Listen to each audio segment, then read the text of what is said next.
What's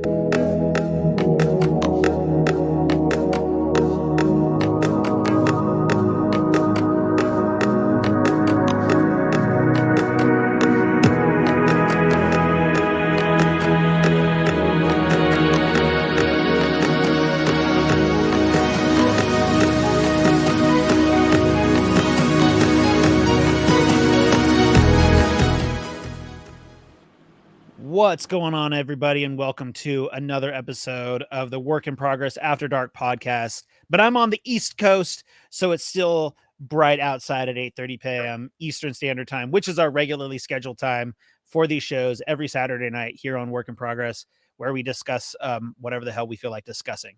And I am joined by my buddy James here from the Critic 27, and we are going to talk. Everyone. Hello. And we are here to talk about Resident Evil. But first, since we're talking about games, I always like to start shows off by, whether we're talking about movies, anime, games, whatever. I always like to start off with, what are you playing? Well, I mean, you're going to kill me for this one, but I'm still on Zelda. It's just been a little slow, I don't know. I haven't had much time. I've been real busy. So I'm still on. I stopped playing Tears of the Kingdom. I got bored. I got bored. I got bored. Honestly, it is better than Breath of the Wild, but I still got bored with it.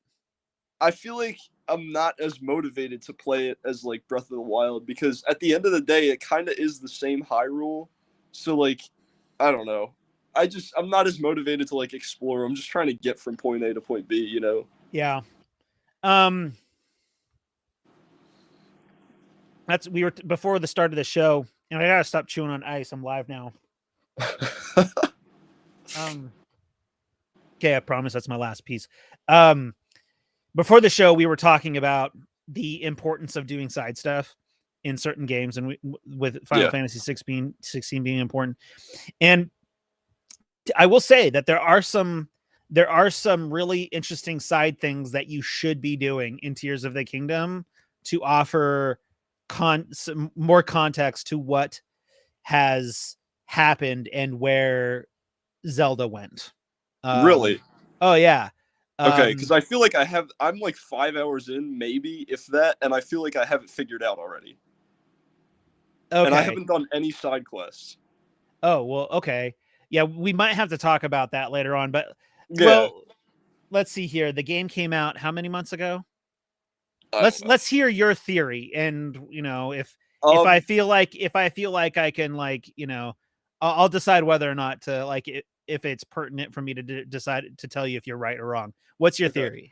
So the last thing I did, like the last major thing I did, was the first temple, the wind, or like it's not the first, but the wind temple, in like above Rito Village, and basically it seems like Zelda like went back in time somehow, and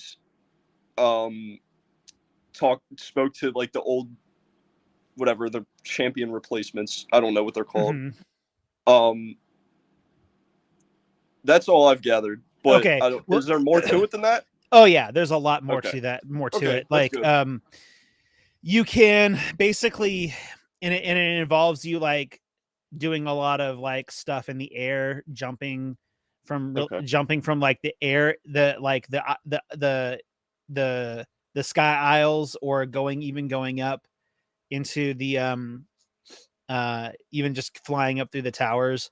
But you'll find like these giant symbols in the ground, kind of like signs, right? Like like those, what are they called? Crop circles. Yeah, you'll find like these like crop sign things all around Hyrule. And if you explore them enough, you'll find these small pools these small pools, and within these small pools is a memory. So those were really cool. Finding all of those were really cool, I will say that. But yeah, I got bored of the game. I might eventually go back and finish it, just because I mean, I got the Master Sword. I'm like I got the Master Sword. I don't have to worry about like weapons breaking anymore, even though that one can get a cooldown, but I know that I'll get it back after 10 minutes. Mm-hmm. So I might go back to it. I probably should go back to it, but I don't know. There's other things that I'd rather be doing. And then as for me, I'm in between games. I just finished Final Fantasy 16. The review I did a review. It's on my page. Go check it out. And I think starting tomorrow, I'm going to start playing Persona 3 on my PS2 because the PS2 original. Yes, I'm gonna play the original because the one that was released for released for current consoles was the portable version. Because it originally was so what they did was it originally came out on the PlayStation 2 and it was standard exploration and running around. But then they re-released it onto the PSP and then they altered some things to where instead of exploring around, you just kind of like glide over a surface and point where you want to go with like it's kind of weird. I'd have to show you like an example of it, but it's like basically like you can no longer do the running around, the kind of like the typical running around. It's just like it's not very good. So I'm going to play the PS2 version that is like a more definitive version of it. I'm going to start that tomorrow because there's a remake coming out for that next year. We are expecting one other person, Jalen, but he is unpredictable in when he will show up. And for all I know, he'll show up and he'll chime in from his car like he did last time. One of these days he's going to be in the call and he's like, yeah, I'm driving home in Southern California. In like, no, he's not in Southern California. He's along the Central Coast, I believe. Either way, it all still sucks to drive out there. But anyways, so we're here to talk about Resident Evil. This is a topic that we've been wanting to talk about for several months since all of us completed Resident Evil 4 remake. Right. And it just hasn't quite worked out. But we decided to sort of make it like this general discussion about Resident Evil rather than just Resident Evil 4 remake, which everyone can agree was arguably one of the best remakes ever made for any game. That in Resident Evil 2. But you recently did a playthrough of all of the numbered entries. Yeah. Except for Code Veronica. Code Veronica technically is a numbered entry. However, I will put it out there that the game's director did want to make that game Resident Evil 4. Yeah, you've told me about that. Yeah, he did want to make it a numbered game. So, and it's very, very much canon. It is very much canon, and it's something definitely worth. So, how was your experience doing that? Honestly, I loved them. Most of them. I think they've all been good, really. Like the only one that I was kind of bored by was 6, and I mean, I know you're kind of partial to 6, but like I think overall it's a great series. Like you can't really, I wouldn't say you can really go wrong with any of them. I think 6 is like weirdly paced and all, but it's not like a horrible game or anything. I'm not gonna sit here and say that 6 isn't the worst entry. I'm not going to sit here and say that 6 isn't the worst entry in the series because it certainly is. But I enjoyed it nonetheless. A lot of people are like, well, Resident Evil went from like horror to action. It's like, well, when you start introducing biological weapons on a regular basis, eventually a war will probably break out. Like how they started the series versus how like that first round of 6, how the first round of 6 ended. In like there is a logic to the story progression, in my opinion, because with if that amount of bioterrorism was occurring on a regular basis over the course of, I think at the time it would have been 15 years, within that world, a war will break out. Like a war is gonna break out, and like, did the series need a soft reboot? I mean, sure. Like, I mean, I'm not. There are things about 7 that I definitely don't like, and I have problems with calling it a Resident Evil game, but it is very much a very good horror game. But yeah, so I think if Resident Evil 6, I think would have been a lot better if they had just focused on. I bet they probably could have easily created just as interesting story, and that was just Jake and Sherry. Yeah, I 100%. like Jake and Sherry held that game together. Like they agree. go ahead. No, I was just gonna say, like, you know how I feel. Like, I think Chris's campaign in that game is like some of the worst schlock I've ever played through. I enjoy Leon's campaign up until like the halfway point where you're kind of just, what's that dude's name? You just fight the same guy over and over again. Yeah, like I feel like Leon's campaign in the university, like the first couple chapters, is really interesting. Oh yeah, and then it kind of just goes off the rails, and I didn't care.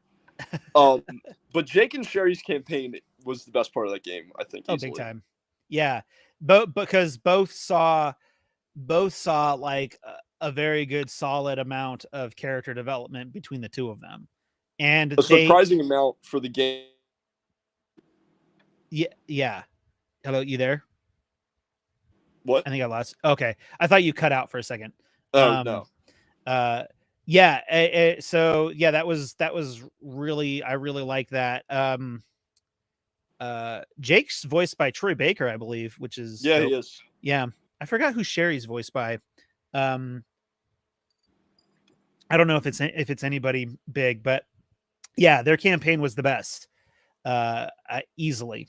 And Sherry, Sherry, sweet Sherry.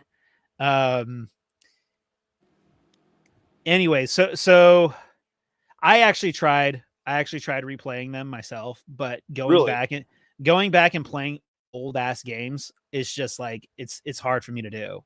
Yeah. Especially like Resident Evil 0. Like I played Resident Evil 0 back in the day, and replaying it now is just like, oh god, screw this noise. Like screw this noise. And so I skipped it. And then I did something similar with like I'm so used to like how they play now, that playing and then even playing the remake for Resident Evil 1, I was like, oh my god, this like fixed camera bullshit. It's like it's so 1999. However, I feel like I'm spoiled growing up in the age of like the remakes and everything, like the new ones. Well, I will say, like, back in the day, like when I was before you were like, existed. I think I got my sister's boyfriend at the time, back in like 2001, 2002, gave me his, he just was like, here, you want a PlayStation and a bunch of games?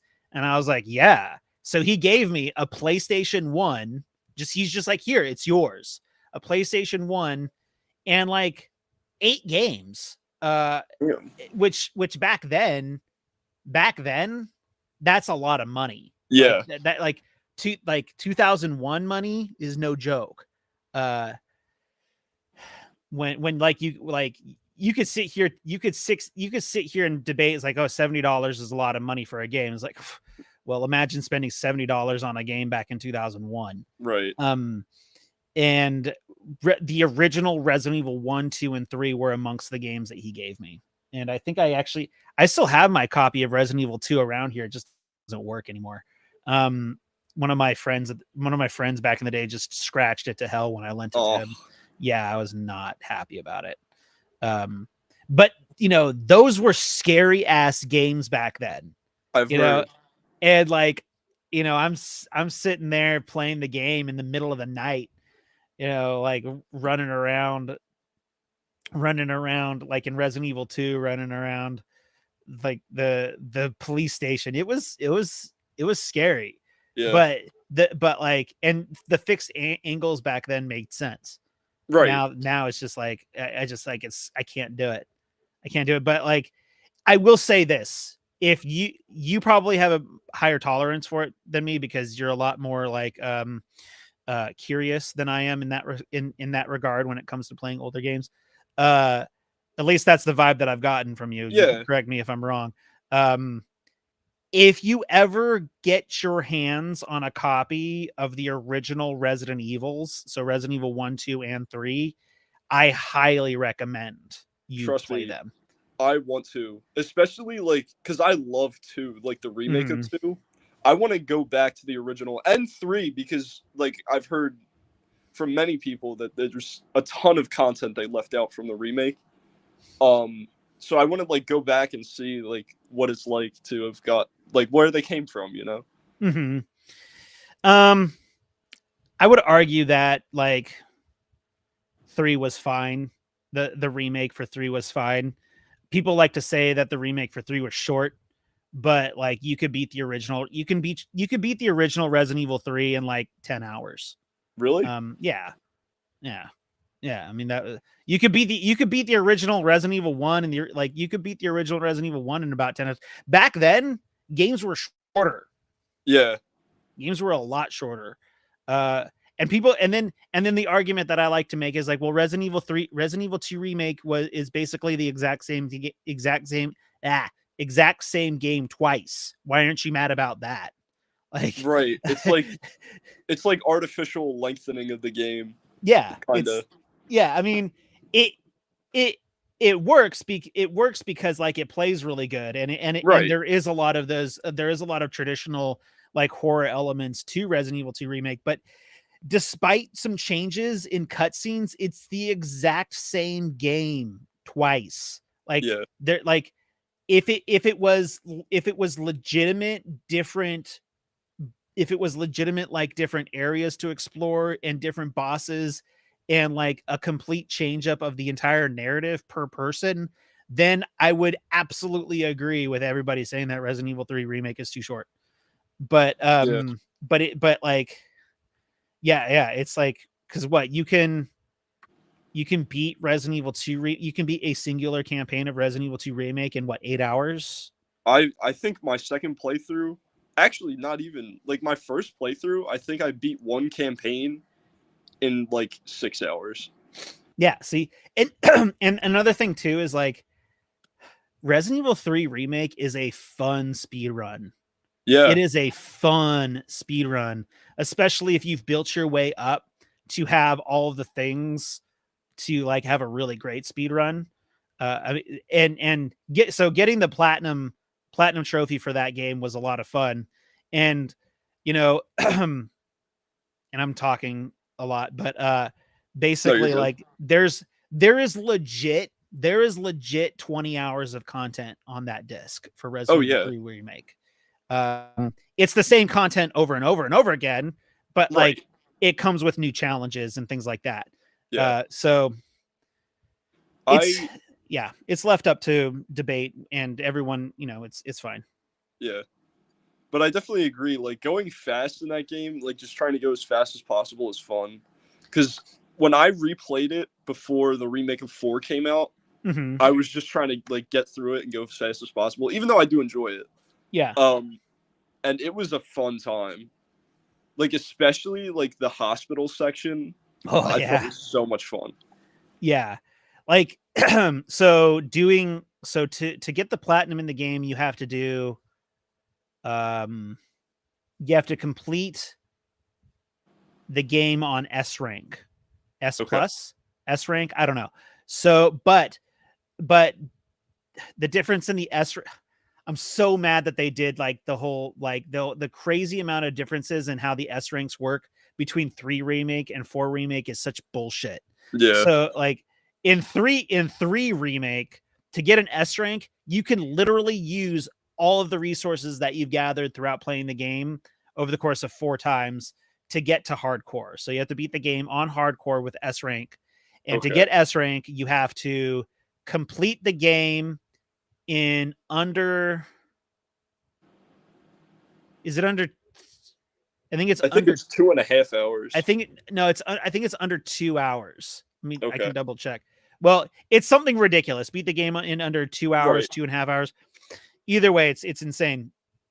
And and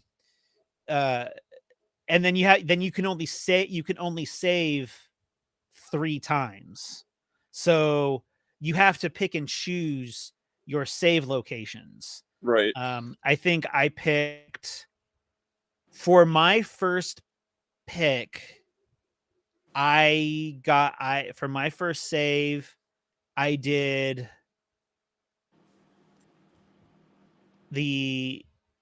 I think I saved right before I don't even want to guess, but I basically I saved right before the fight with Nemesis on the roof, right? Okay. On the roof where you have to like burn Yeah. him. And then I saved again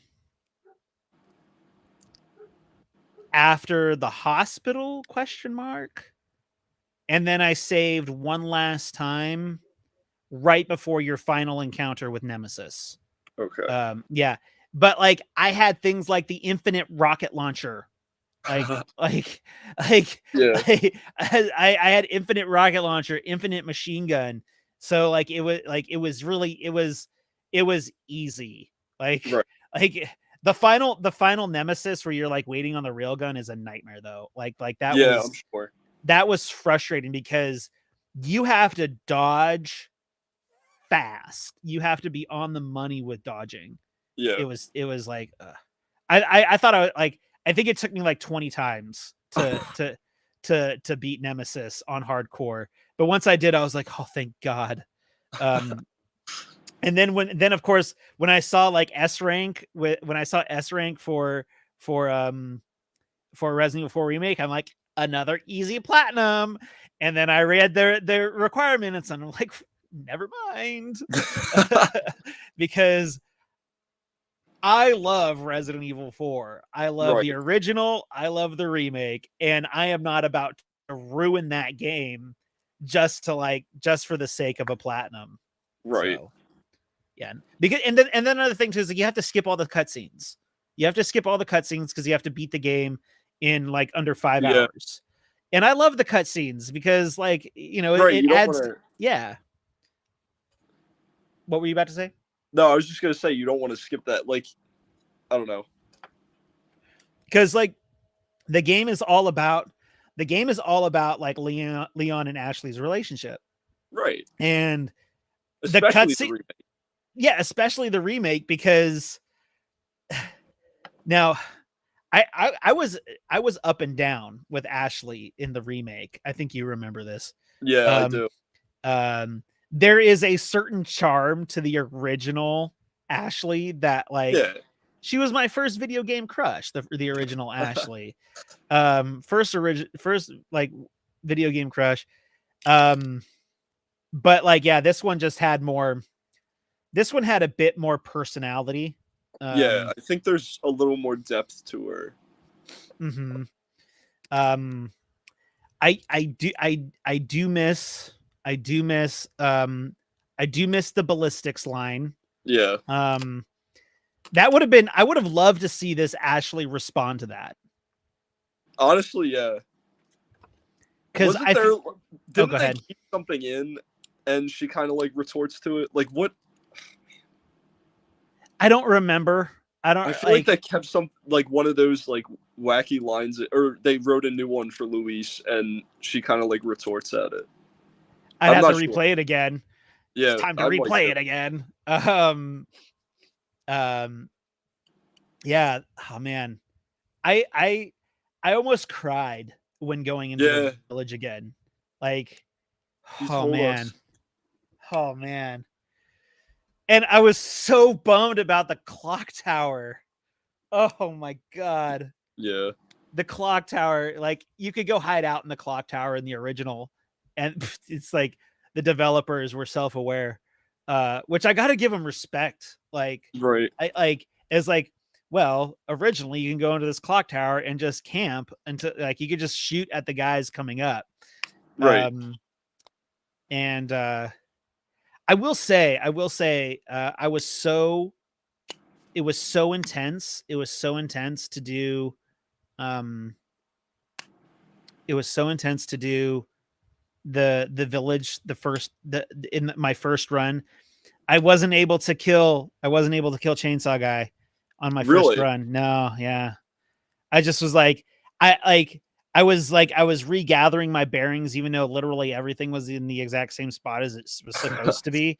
But Yeah. like, but everybody moved really fast. Everybody Yeah. moves so much faster. And yeah. So let's see here. What kind of questions do I have for you? Um what did like, especially with the older games, what did it like? I don't know. I think we barely touched on this a little bit, but with the older games, so like zero, uh z- 0, 1, and original 4, what was it like to play those? Because I recall having to convince you to look at Resident Evil 4 through the lens of someone who was playing it in 2004. Yeah, definitely. Um, I was definitely enjoying Resident Evil 4 a lot in the moment. Like, it was just like the controls got to me a little bit, but I also got used to them. So Mm-hmm. it came to a point in the game where I was like, okay, this isn't really that strange. Because I think what it was like, the ability to, or the lack of the ability to, like, move and shoot at the same time. And I found the camera control a little weird. And Yeah. but I got used to it. So it wasn't. I think that's more a testament to like how well the game plays, even like Even now. 20 years on. Yeah, Yeah. but with 1 and 0, I think. I mean, I've played a couple games with like fixed like Until Dawn and that type of stuff, but even that's a little different from like That's the a lot original Resident different. Evil. Mm-hmm. Um, I mean, I got used to it, but I found the way you shoot really strange. Like, that was very difficult for me to connect with. Stop and shoot. Yeah. And like the Mm-hmm. way you aim and everything, and You tank controls in general. you have to just pray that you're Yeah. aiming that, like, because especially when the camera isn't in your favor, Right. which, like, it isn't in your favor roughly 50% of the time. Right. You're you're hoping that, like, whatever auto aim technology they have in the game is gonna, like, help you out. Right. And I feel like in a game where like ammo is so scarce and everything, it can be easy to get mad at the mechanics where you're Yeah. trying to shoot something and it's not like the game won't shoot it. Like, it's not necessarily my fault.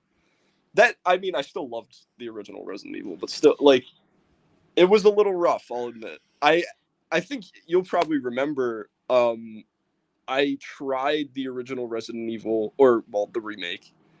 Mhm. And I couldn't connect with it, so I took a step away from it for a while and went to the remake of 2. And then I kind of, Yeah. yeah, you Yeah. remember? Yeah, I do. I got like my bearings with like how the series kind of works and everything. And then I went back and played 0. And honestly, I think 0 helped a lot with like, I think that train that you start the game on is actually Mhm. pretty smart, Yeah. because it kind of like bottlenecks you into the exploration system, because it's just like a long thin path. Like, there's not Yeah. many. It's like it's not hard to get, or it's hard to get turned around in there. So it's Mhm. like it kind of helps you figure things out, and then it throws.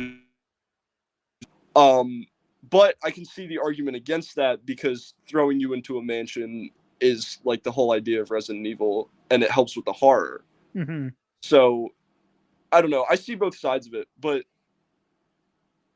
yeah, I found Yeah. those difficult to connect with, but at the end of the day, I got through them.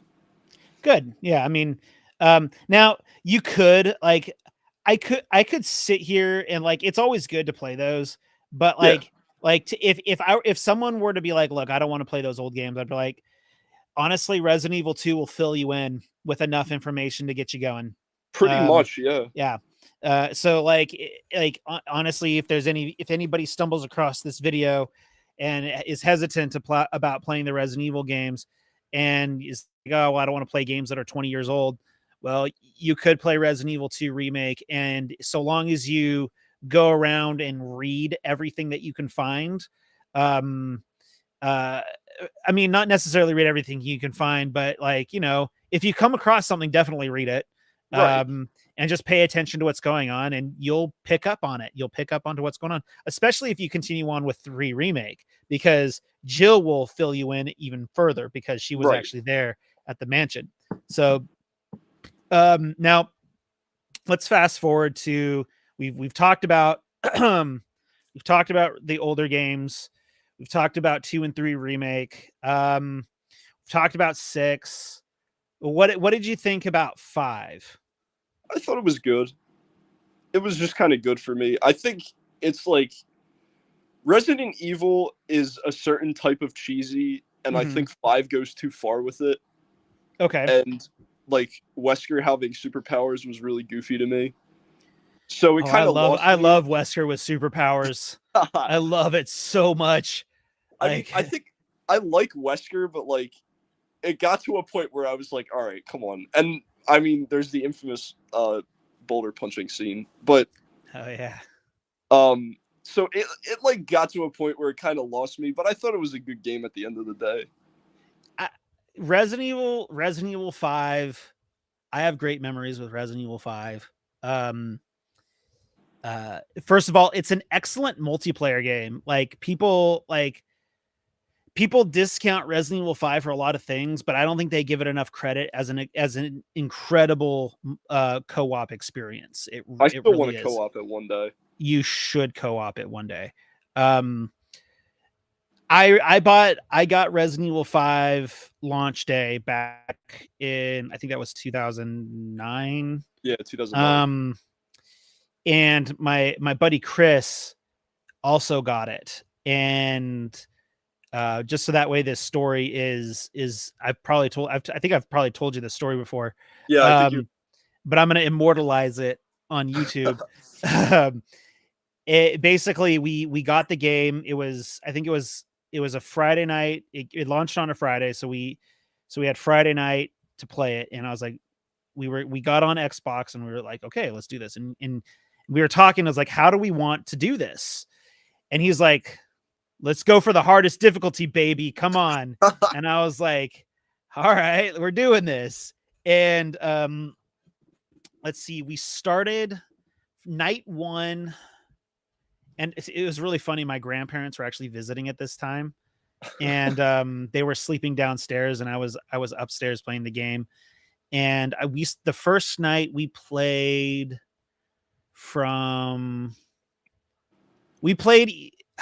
basically one night was 8 p.m. to 4 a.m. and another night was 9 p.m. to 5 a.m. So it was that was when I had the stamina to do all night gaming sessions. Yeah. I can't do it now. Staying up till midnight is torture for me. So Jalen's gonna miss out. He's gonna miss out because I'm ending this podcast promptly at 9:30. Maybe a little bit of leeway on one end on going over if he shows up in time, but like I don't want to go past the hour. Anyways, back to the story. So the first night we played it, and it was I wish that I could go. I wish I can remember some more of the finer details of the story, but the second night was the more eventful night, right? Because we beat the game in 2 8-hour sessions. So the second night we were sitting there, we couldn't figure out how to beat Wesker the first time, when like he's like, I think you're in a where the helicopter lands. And you have to inject him. You have to inject him. Yeah. Yeah. When Jill comes back. Yeah. Yeah. So you're having to inject him, right? You have to inject him to slow him down. Yeah. We couldn't figure that out. Yeah. That We was couldn't. rough. We were like, what do we do here? Like, how do we? And keep in mind, this is 2009. Dial-up internet still exists, and the game had only been out for about 36 hours. So, even like 2009, trying to figure something out like through internet, it was still hard back then. Like now you can go on and find out how to do it 24 hours before the game even comes out. Yeah. Anyways, so we did. I don't remember how we did it, but like we took a break, and I was like, because we just couldn't beat him. We just couldn't beat him, and we. But I finally dug up the information. I finally dug up how to do it and to inject him.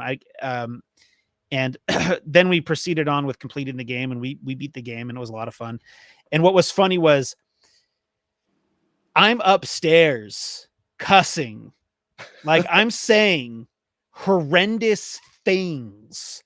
You know, I think I was 19 or 20 at the time, and I'm saying just the most horrific things that can come out of anybody's mouth. Nothing like, and it, like, I come downstairs the next morning.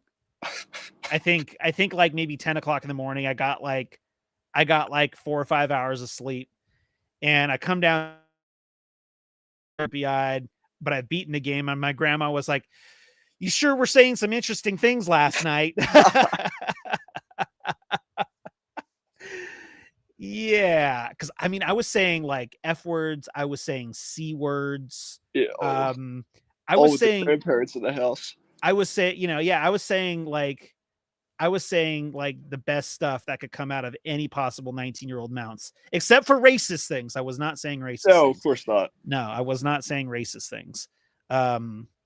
Anyways, yeah, so that was Resident Evil 5. I have fond memories of Resident Evil 5 simply for that, like just playing it that opening weekend. So okay, so now let's move on to 7 and 8.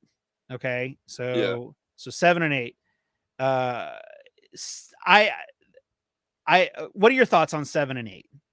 So I think a soft reboot was the right way to go, because now that I've like stepped back and looked at the series as a whole, I think 6 is like a definitive conclusion for a lot of the characters. Sure. Like, Leon, Chris. So I think a soft reboot was the right way to go, but I feel like they try to like walk that back with 8, and I'm still not sure if I love it or not. I mean, I love 8 as a game, and I love 7 as a game, but like, I don't know. I feel like they should have kind of committed to it, but then again, I don't know. Maybe that wouldn't have worked as well. I'm not a big fan of Ethan. Like, I'm not a big fan Ethan of is Ethan. not the best. I feel like they could have. I feel like they could. I feel like they could have done something along those lines with someone who already existed. Is like, bring Sherry back. Come on. Bring Claire back. Come on. I mean, Claire would have been like. I'm sure that they could have found a way to make a good, solid horror story with Claire. I mean, Claire at this point, I would say that she is trained, and I know that they wanted to go with someone who wasn't trained, right, and who was thrown into a literal horror situation. Right. But I feel like they could have done something, or look, maybe just like develop Ethan a little bit more. I did not like. Yeah. I wasn't a big fan of.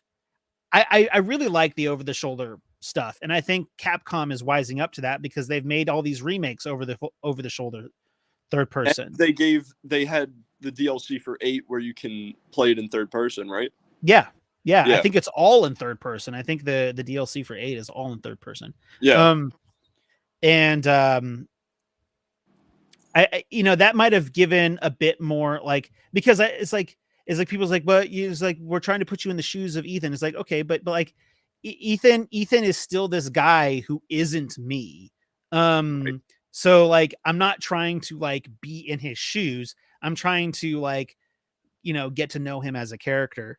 Right. Uh, but although I have my issues with Resident Evil 7 as a Resident Evil game, it is hands down one of the best horror games in recent years. There's no 100%. arguing that. Like, I think it is, well, with the exception of House Beneviento in Village, 7 is the scariest game I've played as a whole. Yeah. Yeah. We don't need to talk about that place. No, that place was sick. Are you kidding me? That place was so good because of how scary it was. Right. It and then like how did I describe that? Like it's like you're gonna encounter you're gonna I encounter an believe incest baby or yeah, something. that was the And phrase you used. and you were like, what? And I'm like, you'll see. That was wild. Like, and I thought it would. I mean, I was sure it was going to be scary, but I was not prepared for that. Did you let it eat you? I think once, yeah. Okay, good. Like you've got to experience being eaten by that monstrosity at least once. Yeah. Which was terrifying. Right. No, that place was good. And I didn't like the swamp area that much. I liked the castle just fine. The castle lasted a bit longer than I probably would have liked it to. Really? But this castle was still good. And then I thought it was a little short. really? Maybe I just spent too much time in there. Once I figured out like what the structure of the game was, like we were going to go to these 4 places, I realized okay, it was I think just enough. But I mean, I thought maybe not. I was gonna say I thought Lady Dimitrescu was the best stalker in the game, but I don't think that's true because of that baby thing in House Beneviento. But yeah, I don't know. I thought it was a kind of interesting.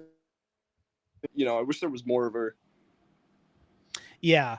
And then I did also like, oh God, what was his name? Heisenberg. I did like Heisenberg. I did like, cool. Yeah, I liked his area. And then his boss fight was great because you're going in there as Chris. And Heisenberg is self-aware and he's smart and he calls Chris like a boulder punching freak or something. And that was so great. Asshole. Yeah.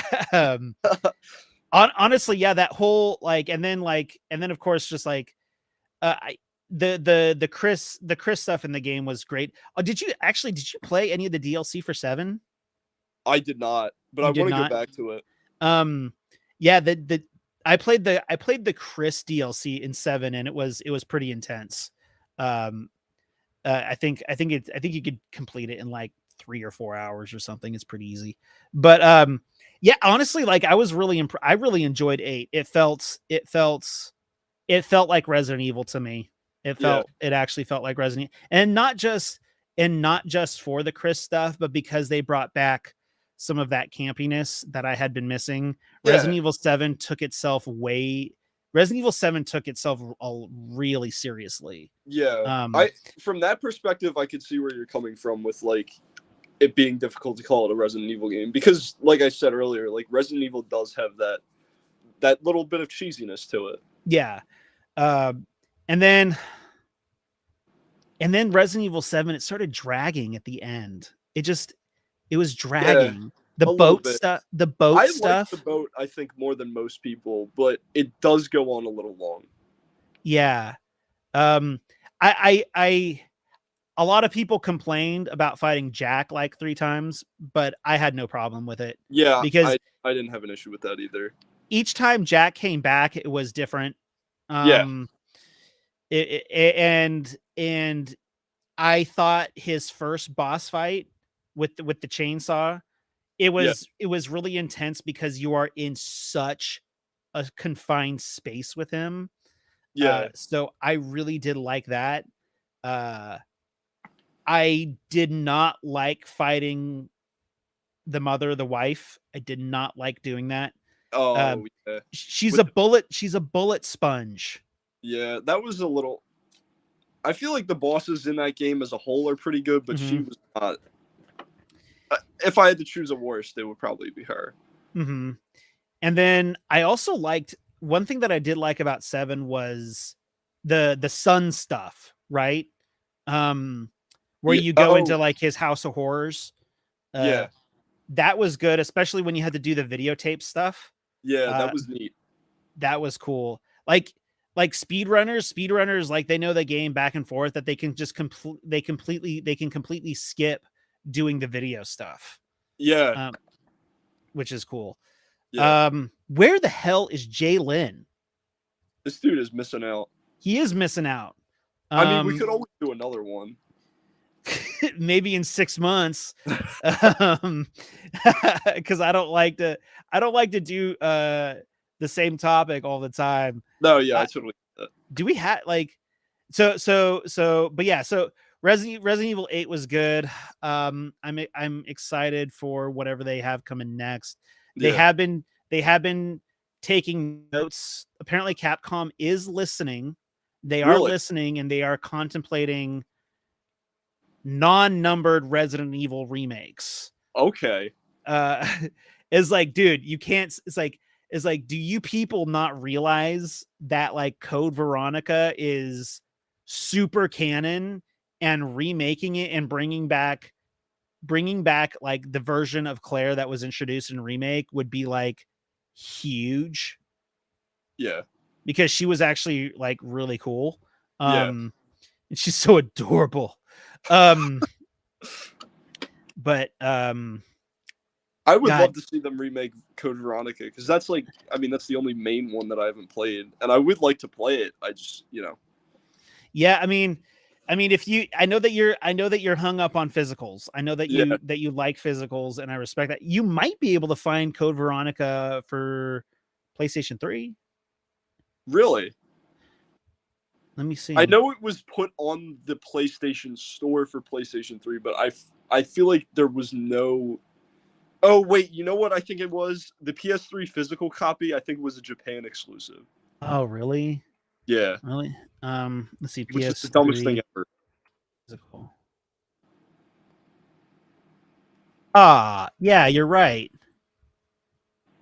It's lame. Yeah.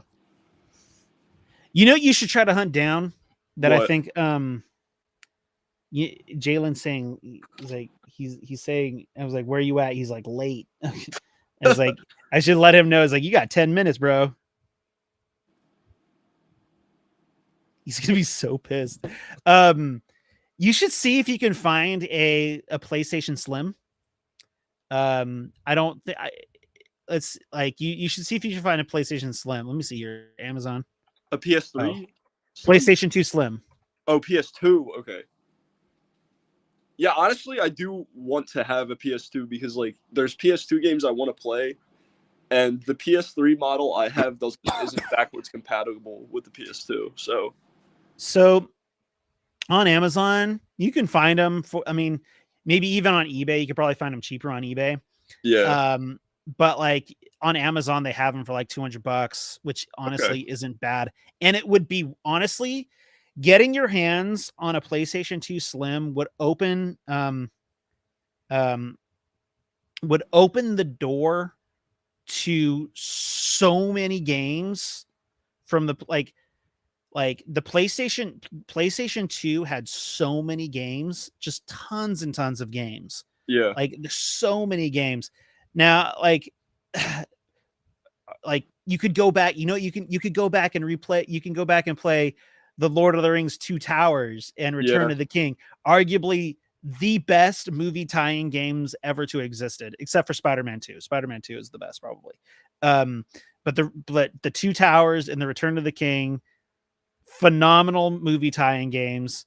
Psyops, like great one-off. It's too bad it didn't sell well. Never got a sequel. It should have gotten a sequel. It had a cliffhanger, but you'd be able to you'd be able to hunt. You'd be able to get yourself a copy of Code Veronica. Yeah. Oh, sorry, my dog is making noises in his pen. No, Because like who knows when you'll see a remake for Code Veronica? right. Really, it's a bummer. Jalen Yeah. said he might make it at the end. I can make it towards the end. It is the end. It is the end. We got 10 We're like minutes. 10 minutes. We could be a dick and end it in 5. No, just kidding. No, it's like, dude, hurry. But do you see yourself going and playing some of those other, like the Revelations or anything like that? Oh yeah, definitely. Yeah. Revelations I want to play. The Wii exclusives I want to play. What are they called? The Chronicles games, I think. Okay. One of them is the story of Leon and oh crap, why am I blanking on his name? The Krauser? dude from yeah, Krauser, thank you. I thought that was the Revelations. No, that's what is it called? The Dark Chronicles or something like that? I forget. It's like a Wii exclusive thing. It's like okay. but I don't know. They seem fun. Okay. Yeah. But I definitely want to play Revelations as well. Yeah, the Wii was a weird console. You want to know how I found out about the Wii? I found out the Wii. This is like how, like, this was like my lack of like internet in 2007. I mean, we had internet, but it was like dial up, and if I wanted to use the internet, I had to go into my dad's room and use his computer because we didn't have Wi-Fi because it was plugged in. Yeah. So God, it's so weird to think about that. So I found out about the Wii from an episode of South Park. What? Yeah, I found out about a Wii through an episode of South Park. It was, so basically what the episode centered around was Cartman was very, very, like, he was super excited for the Wii, and he just couldn't wait. He couldn't wait to get a Wii. So he decides to freeze himself.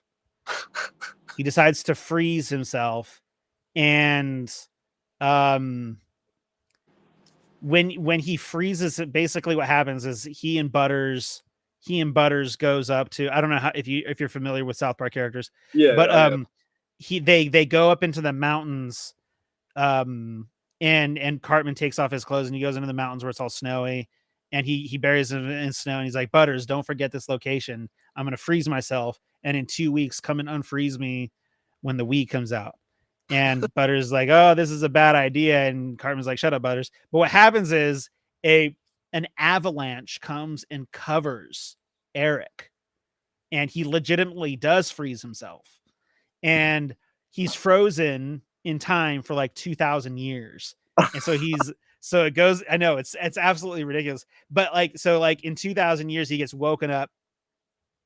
And there's a whole other B story about like Mr. Garrison going atheist, and what happens is in the future everybody's atheist, but they're all still at war with each other over what they should call their atheist alliance. And even in the future he's still after a Wii. So that's how I heard about the Wii. And I'm like, I'm sitting there watching this episode and I'm like, what the hell is a Wii? What is a Wii? And I finally looked it up, and like my brother got a Wii, and I remember playing it, and I was like, this is stupid. I was not feeling it. The Wii, there is no doubt though, the Wii was ahead of its time. In basically I got to give Nintendo props for doing the Wii, but the Wii was ahead of its time. What they wanted to do with the Wii was not possible in 2007, 2008. Yeah. And in a lot of ways, it's still hard to do. The Kinect tried to do it. The Kinect was interesting. My best experience with the Kinect was I got a Kinect, and it was Mass Effect 3 was compatible with the Kinect. Really? And oh yeah, it was really cool. So you had party members in Mass Effect 3, and what you could do with the Kinect. So say that I had like Liara in my party. Have you played any of the Mass Effects? No, but I want to. You need to.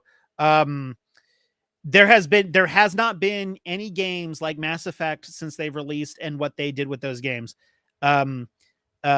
Since those games, what Mass Effect did was absolutely incredible. Being able to take decisions from one game and have them transfer into all the subsequent games. Anyway, so with the Kinect, what you could do is you could talk at the Kinect and be like, Liara, use this ability, and she would just do it. Really? Yeah, it was really cool. And if you didn't have a Kinect, you can plug in a headset and talk into your headset and just be like, Liara, do this, and she would do it. And it was sick because I no longer had to do, go to the buttons to make it work. Right. Yeah. I mean, I could still do it. I mean, there's no problem, but like, it was a lot of fun to be able to do that because, yeah, Jalen's going to miss out. He is. Do we want to take bets on if he'll actually show up before we end? I mean, we got 4 minutes. 3.5. Yeah, really. Dude, so okay, so I feel like I'm gonna do this. I'm gonna mention this now because we are live, and I'm not trying to be mean or anything, but you posted that picture of you going to see that movie the other day where you actually like show yourself with your girlfriend, and I'm like, dude, man, you're kind of dorky looking, but you scored a girl out of your league. I know. I'm well aware. Trust me. I know. I'm still like trying to figure that one out myself. Okay, we got Jeremiah in the chat. He's saying first attempts of technology involving you physically moving to do things on screen on the game came from the iToy, camera attachment sold to PS2. I've never heard of that. I've never actually heard of that. Waz mentioned it in one of his things.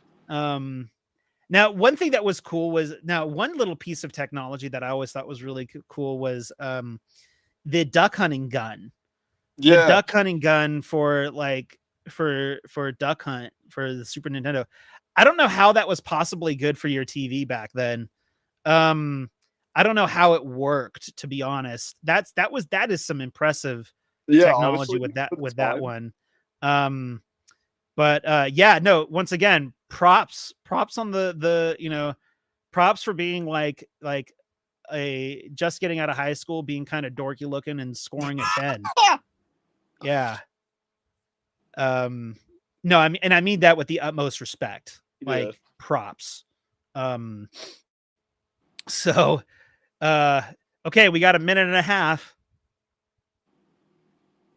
Okay, Jeremiah says there were several games that came out, but there was an introductory game involving movement, hand placement, and facial recognition. I might have to look into that. That's interesting. I've never. It's a weird little it's a weird little gadget from that era. Yeah. Let's see here. Oh, dude, and it was Jalen. It was Jalen who like a week ago was like, "When are we doing Resident Evil?" Like it's like 2 weeks ago or something. He's like, "When are we doing the Resident Evil talk?" I was like, "Well, we can do it on this day." And he's like, "I think I can make that work." It's like, I'll be there. I might be a little late. But that is a shame. That is a shame, I know. But we had a good talk. It's always good talking to you. Unfortunately, with zero guarantee on whether or not he's going to show up, I do want to go ahead and wrap this up. If he were to just because I don't want to, the conversation is essentially over. So, James, where can we find you?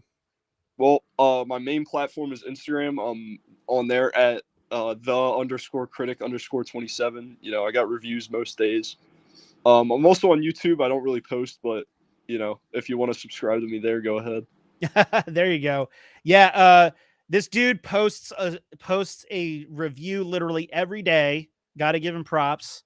On his Instagram for that. Mosquito, go away. And then of course you can find me here at Work in Progress SLO. So it goes at Work in Progress, all one word, SLO, my former hometown, San Luis Obispo. And that's where that comes from. Yeah, SLO, San Luis Obispo, California. Yeah. And you can find me here every Saturday night, 8:30 p.m. Eastern Standard Time. I don't know. Maybe I'm saying that wrong. I'll just say Eastern Time because I guess Standard sometimes changes at certain times of the year. We're in daylight savings right now. Yeah. Yeah. So I think Standard we're in Eastern Daylight Time now. Yeah. Whatever. 8:30 p.m. You know, there's so many states, you know, and this is getting a lot off topic significantly, but there's so many states that are just trying to get rid of that. It's just annoying now. Anyways, James, thanks for being here as always. It's a bummer that Jalen couldn't make it, and I'm gonna give him crap about it right now. But we'll get him on the next one, I guess. All right, everyone. Thanks for tuning in. Jeremiah, thank you for being here, and we'll talk to you again later.